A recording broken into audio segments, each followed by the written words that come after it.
Welcome back to This Week in South Florida with Glenna Milberg. I'm Janine Stanwood right here in South Florida. Glenna, as you've seen, is live on the road right now in downtown Des Moines, Iowa, where the weather is dominating the headlines just as much as the presidential candidates. We're going to check back with Glenna in just a few minutes as promised, but we're back here in studio today to bring it all home. Joining us this morning, a Democrat and a Republican from Miami-Dade and Broward counties, respectively, to tell us a little more about what the Iowa caucuses mean to us here.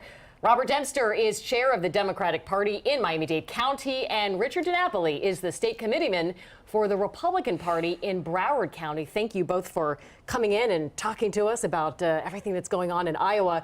Robert, I want to start with you. Iowa couldn't be any more different than South Florida. Of course, the Republican caucuses are going on. So as a Democrat here in South Florida, why are you paying attention to this?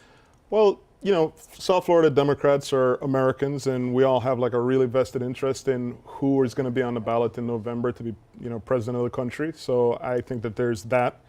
And in this election, it's pretty unique because two of the front runners are actually from Florida. So there's naturally a lot of attention on that. Richard, that actually brings me to you then, because the poll that just came out last night, the Des Moines Register poll, which is very closely watched, now has Governor DeSantis at number 3, just behind Nikki Haley. So depending on what happens on Monday, if he is in number 3 on Monday, what does that mean for the DeSantis campaign? It could be over for them if he's in number 3 on Monday. I would expect anyone coming in 3 or below probably to drop out after the Iowa caucus, because it's number 2 is what really this election is all about right now in Iowa. It's really Trump is expected to win by a large amount, and it's just everybody trying to campaign to see who is the Trump alternative.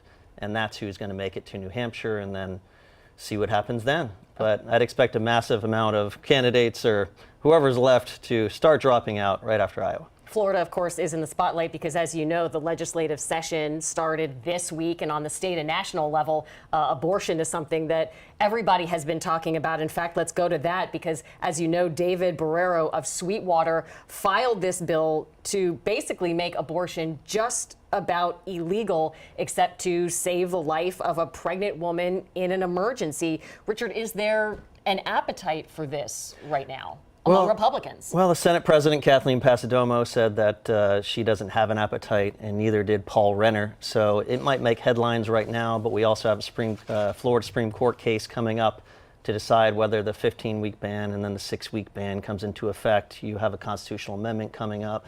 So it might be making some headlines for getting filed, but when the Senate President and the House Speaker does not say that they're going to push it forward, it's probably going to die in committee. A lot of this is maybe sort of the culture war stuff that we've been hearing about. Is this galvanizing the Democrats? You know, the last year, abortion has really been front and center.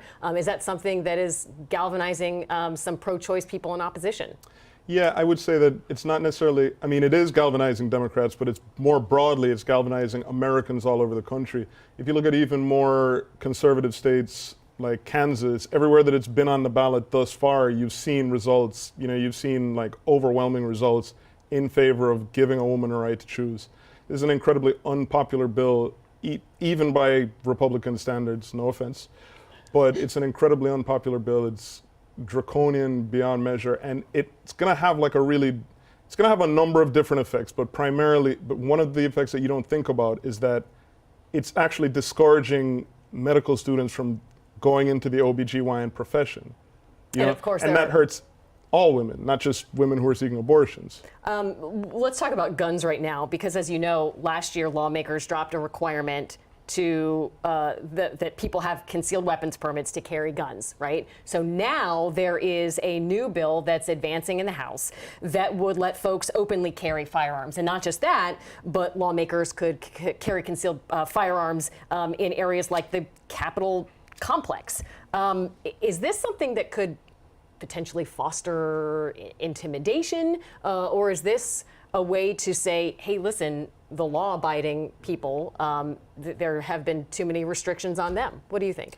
I think that's an excellent point that you make, and you know, that bill, I read it, and that bill, you know, it lets you open carry weapons, and it also lets you open carry rifles, and it also increases the number of areas that you're actually able to do that.